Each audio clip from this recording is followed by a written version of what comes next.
आज हम बनाएंगे काठियावाड़ी छोले।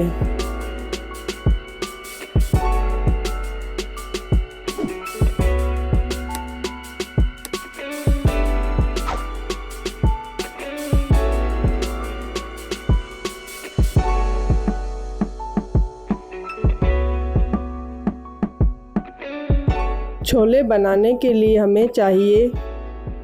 चना आधा किलो,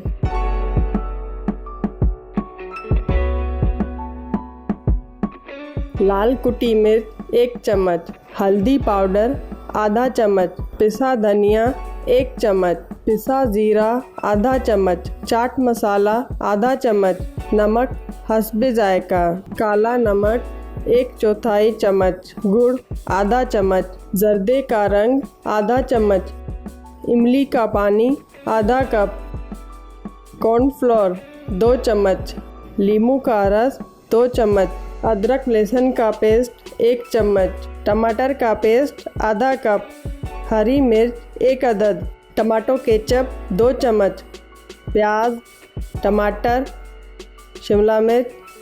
हरा धनिया गार्निश के लिए।